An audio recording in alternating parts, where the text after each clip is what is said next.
Yo, what is good, YouTube? It is your boy James, and I'm coming at y'all with another episode of the Previewing and Predicting series. And this is probably going to be my favorite, and that is because I'm talking about my favorite NBA team, the Los Angeles Clippers. Now, when it comes to this video, I do just want to say that there is a chance that I have a little bias, but also I tend to think that even talking about my favorite teams, all of my takes are respectable. Maybe every once in a while I'll say something that's a little outlandish, but I tend to think that all my takes are fair about my favorite team because I watch them all the time. But with this Clippers roster, man, I think there's no doubt, and there's a I'm gonna just say world basketball hate for the Clippers, and that's fine, honestly.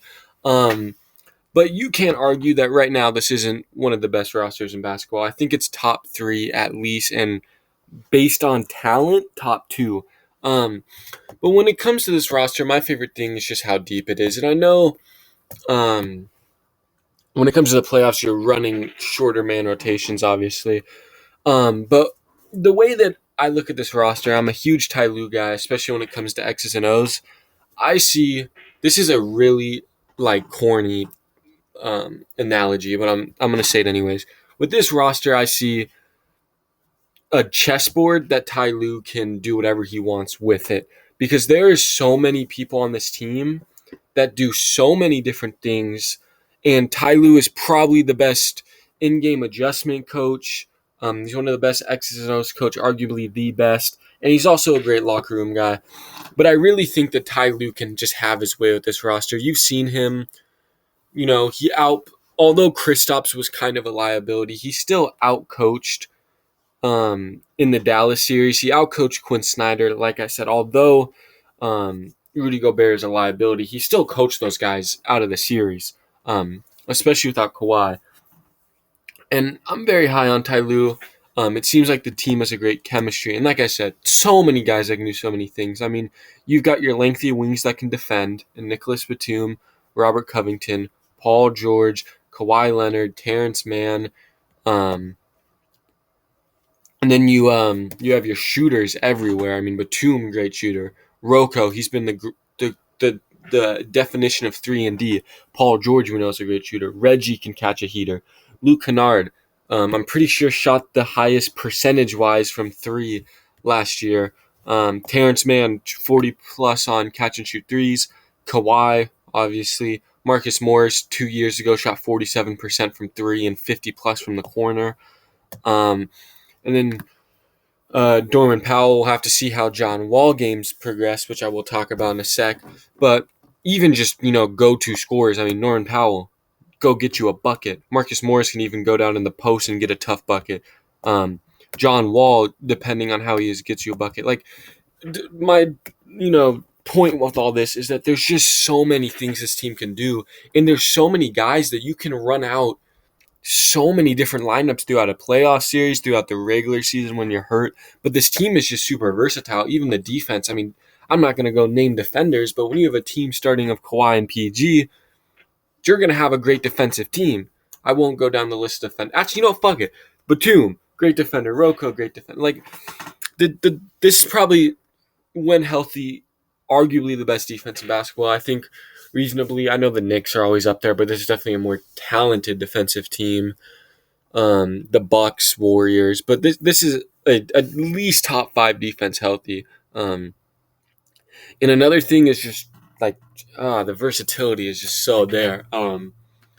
Sorry, I just had to ooze a little bit. I just had to do a little dick suck. But the next thing I wanted to talk about was just how Kawhi Leonard is going to come off this ACL.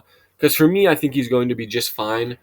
But it sucks to say there is a world that when you tear your ACL that you might not come back the same player. Now, the argument usually is he doesn't depend that much on athleticism, lengthy, good shooter. You usually don't shoot your three-point shooting touch when you lose an ACL. But I think Kawhi will be just fine. And also, I don't even think Kawhi necessarily has to be peak Kawhi. Now, obviously, he still needs to be a great player. But I think if Kawhi loses a little bit, that's not the biggest game changer because his roster is so talented. And we know Kawhi is going to show up for the playoffs. Outside of Game 7 versus Denver, which is a shit series, fuck Montrezl Harrell, fuck Doc Rivers. But I said a game 7 against the Nuggets off the top of my head. We all know what Kawhi's done in the playoffs. And when it comes to playoffs, Reggie Jackson has shown a lot of promise in the playoffs. John Wall was decent in the playoffs when he played. PG's obviously always been a question mark, but when you look at his career averages in the playoffs, he's just fine. And he was great last season. So, next thing I wanted to talk about was just the impact of John Wall. Now, I think some people, when we talk about John Wall, act like he needs to be this 20-10 Washington Wizards guy. And I just don't get where that's coming from because to me, John Wall doesn't need to be a prolific scorer. Now, would it help? Obviously. But when it comes to John Wall, I think what anything he gives you is a add-on bonus. I don't think you're relying on John Wall. And that's why I liked the signing so much. Because like I said, it might be my bias a little bit, but I think without John Wall, you're probably talking. We're still title contenders now. Maybe did he give us a boost? Yeah, but at the end of the day, anything John Wall gives you is a add-on. Like, at the end of the day, all he needs to do is play make. If he goes out and averages 8 points, but is averaging 8+ assists, it doesn't matter. That's a win. So, like I said, I don't understand why some people are acting like John Wall just has to be the super prolific Washington Wizards prime guy. And would everyone like to see that again? Yeah, but I don't think that needs to be the expectation for John Wall because this team is that good. So yeah, I just had to get my dick suck out of the way. Now, I don't think there's any glaring weaknesses with this roster. You could say backup center, but in the playoffs, you're not going to play with a backup center. And I still think you can make the argument of playmaking because outside of John Wall, you don't have a true floor general. Maybe Norman Powell can work on that a little bit. But yeah, man, I'm in love with this roster, and I think Ty Lue is the perfect coach. Like I said, I think he just can do whatever he wants. You'll see some crazy lineups, I assume. And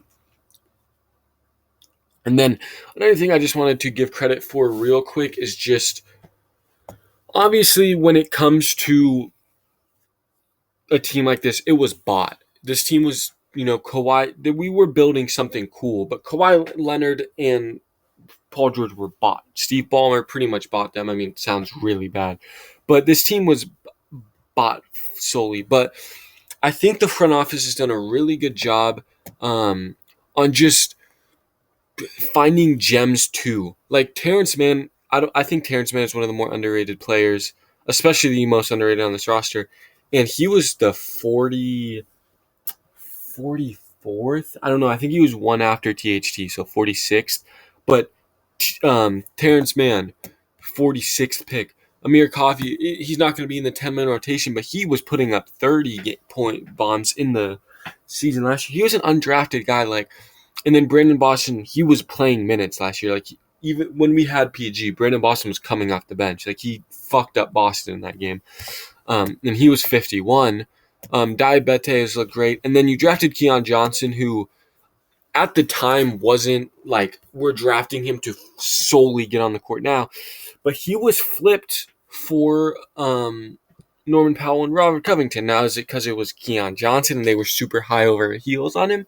Probably not, but still, first-round pick was used.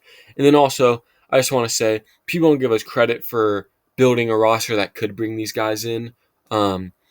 Even outside of trading away Shea, Gallinari, and all those picks, Kawhi and PG first came to this roster because it was a good roster. It was the same thing that Sean Marks did in Brooklyn where, they put together a really good roster. It's not like they completely came into a shit-filled roster. Even if Kawhi and PG didn't come, Steve Ballmer was interesting guys in coming because the roster was that good. You had Lou Will, Montrez. You had a whole bunch of guys. I'm not going to go down and name. But they brought in these guys because they built something. So obviously this team was bought, but there was a reason it was bought. It wasn't because the Yankees. I don't know, a team that this team was so bad and we just went out and gave away everything to bring in two superstars. There was a reason these guys wanted to come. But other than that, when it comes to my prediction, I honestly have us at low 50s just because I don't know how healthy this team is going to be throughout the regular season. Health is obviously the big problem here.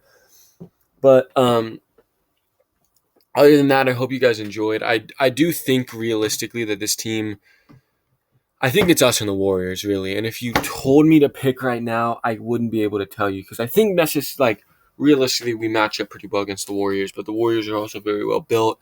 And then the team in the East, realistically, I think the Bucks, but I think we can probably beat any other team in the East when healthy.